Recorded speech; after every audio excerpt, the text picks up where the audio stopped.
নিজৰ শৈশৱ কৈশোৰ তথা জীৱনৰ আদিপাঠ আৰম্ভ কৰা প্ৰাথমিক বিদ্যালয়খনৰ প্ৰতি নিজৰ দায়িত্ব পালন কৰি টিয়কৰ জগদুৱাৰ ২৩২ নং প্ৰাথমিক বিদ্যালয়ৰ প্ৰাক্তন ছাত্ৰ-ছাত্ৰী মঞ্চই প্ৰায় ৫ লক্ষাধিক টকা ব্যয় কৰি বিদ্যালয়ৰ গৃহ পুনৰ নিৰ্মাণ কৰি এক আদৰ্শৰ প্ৰদৰ্শন কৰিছে। বিদ্যালয়খনৰ অৱস্থা শোচনীয় হৈ পৰাত বিদ্যালয়ৰ একাংশ প্ৰাক্তন ছাত্ৰ-ছাত্ৰী গোট খাই বিদ্যালয়খনত বৰ্তমান অধ্যয়নৰত ছাত্ৰ-ছাত্ৰীৰ সুবিধাৰ্থে এক পদক্ষেপ গ্ৰহণ কৰাৰ সিদ্ধান্ত গ্ৰহণ কৰি ২০২২ বৰ্ষৰ ১৮ ডিচেম্বৰত প্ৰাক্তন ছাত্ৰ-ছাত্ৰী মঞ্চ গঠন কৰি প্ৰথমে প্ৰাক্তন ছাত্ৰ-ছাত্ৰীসকলৰ মাজৰ পৰাই আৰ্থিক বৰঙণি সংগ্ৰহ কৰে আৰু পৰৱৰ্তী সময়ত বৃহত্তৰ টিয়কৰ কেইবাগৰাকীও বিশিষ্ট ব্যক্তিৰ সহযোগত উক্ত বিদ্যালয় গৃহটি আটক ধুনীয়াকৈ সাজি ছাত্ৰ-ছাত্ৰীৰ বাবে মুকলি কৰি দিয়ে। সমগ্ৰ শিক্ষা যোৰহাট জিলাৰ অধীনত বিদ্যাঞ্জলি কাৰ্যসূচীৰ জৰিয়তে মধ্য যোৰহাট শিক্ষা খণ্ডৰ অন্তৰ্গত উক্ত বিদ্যালয়খনৰ প্ৰাক্তন ছাত্ৰ-ছাত্ৰী মঞ্চক এই নিস্বাৰ্থ সেৱাৰ বাবে এই বৰ্ষৰ শ্ৰেষ্ঠ স্বেচ্ছাসেৱক সন্মানেৰে সন্মানিত কৰা হৈছে।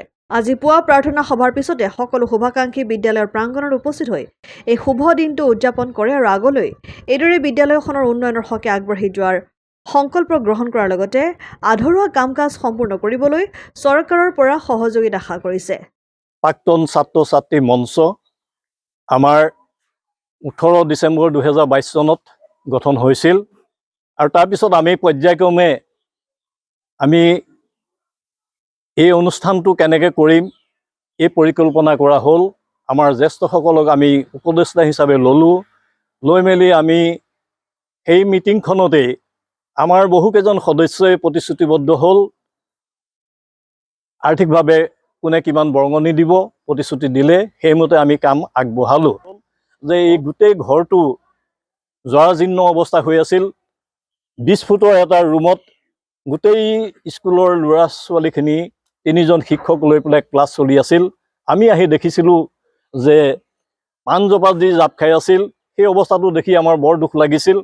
আৰু তেতিয়া আমি সিদ্ধান্ত কৰিছিলোঁ যে এই পুৰণা আমাৰ ১৯৩৫ চনত গঠন হোৱা জন্ম লাভ কৰা এই স্কুলটো আমি সজাই পৰাই তুলিব লাগিব, যে আমি জীৱনত পঢ়ি যোৱা আদিপাঠ শিকা এই স্কুল ঘৰটোক আমি পুনৰ নিৰ্মাণ কৰি পেলাই নতুন ৰূপত গঢ় দিব লাগিব। এই চিন্তা চৰ্চা আমি সকলোৱে কৰিছিলোঁ ৰাইজৰ সহযোগিতাত। সেই গোটেইখিনি লগাই আমি ৫,১৯,০০০ টকাৰ এই ঘৰটি আমি সম্পূৰ্ণ কৰিলোঁ। জিলা ভিত্তিত হোৱা বিদ্যাঞ্জলি এৱাৰ্ড আমাৰ স্কুলে লাভ কৰিছোঁ আমি।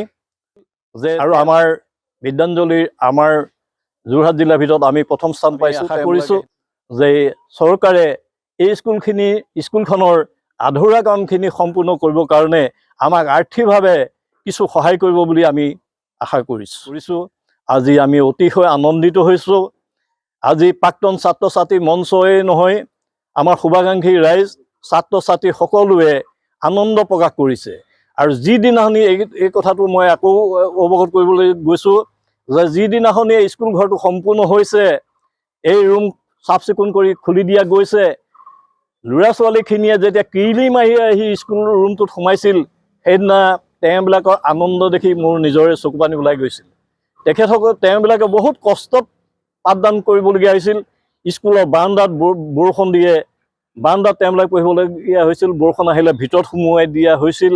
এনেকুৱা ধৰণৰ পৰ্যায়ত তেওঁবিলাকে দিন অতিবাহিত কৰিছিল। গতিকে আমি সন্তোষ হ'লোঁ, আনন্দ প্ৰকাশ কৰিলোঁ যে নিজে পঢ়ি যোৱা স্কুলখন আমি প্ৰত্যেকে দান বৰঙণিত আজি আমি পুনৰবাৰ গঢ় দি আমাৰ স্মৃতিক আমি যুগমীয়া কৰি ৰাখিবলৈ আজি আপোনালোকৰ সহযোগত আমি প্ৰচেষ্টা চলাই আজি সফল হ'লোঁ। তাৰ কাৰণে মই সকলো দাতালৈ মই ধন্যবাদ জনাইছোঁ আৰু ভৱিষ্যতলৈও এই ঠিক আপোনালোকৰ সহযোগিতা কামনা কৰিলোঁ। ধন্যবাদ। অসম আদিত্য টিয়ক।